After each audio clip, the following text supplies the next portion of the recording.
Magtatanong-tanong na nga dyan sa ating mga sa sobrang second best ko. Sobrang kalat nga ng ating laka ng pansit. Kaya ayan, nalinisan ko na nga pala yung ating laka. Tinanggal ko na nga pala dyan yung ating mga pansit kanton dahil nga sa sobrang kalat at sobrang dumi ng ating laka.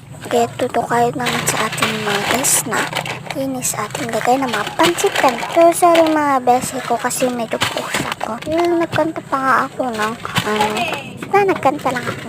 Ayan, maraming nga muna yung ating inanin ko na nga pala yung ramen and then yung beef na sobrang so laki na nga pala yung mga basi ko, hindi tulad ng ramen, wala, beef po yun. Medyo nga kaunti nga lang muna yung mga tinda natin, hindi pa nga kami nakapag-gross. Ano natin nga pala yung chicken na chicken, parang masarap po yan mga basi ko, kaya po yan mga chicken na po ako. Isang mga basi ko, kaya nga medyo kukunti na nga pala dyan yung ating lagay, kaya nagsasama ko na nga pala dyan silang lahat. Sa sobrang kasikipan niya, kahit di ko makasal, pinipilit pa rin na para makasal silang lahat. Then next ko na nga pala, yung iisa po kami nakapag-gross. Ito yung mga ating pansit kanton.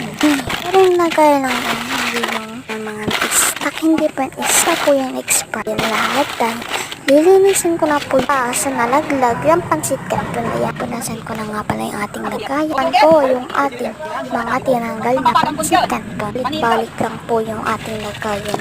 Ang lagayan at ayan lang po, kaka-order lang po namin.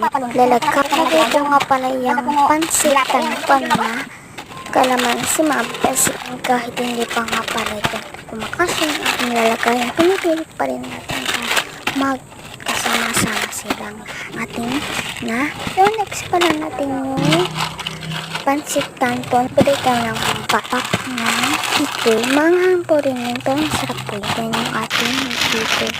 Next yan ito dating parilagyan na vegan sinapigger din. Pagkaya rin po oran naman yun pag-grocery dahil kaya yan nililinis na pala ko yan dahil sobrang dumi. At di ko na nga pinapansin yung mga bumibili karis lang, pero pinapansin ko sila naman sila.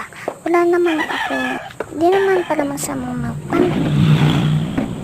Kaya ayan, tinabi ko muna yung upuan dyan dahil sobrang dumi na ating nalaga. Cross dahan pala. Linis na pala dyan sa ating yung mga pesi ko. Sabi naman ng ating pintuan, sobrang tumitin. Kaya ayan, nilinisin ko na nga pala dyan. Subscribe po kayo.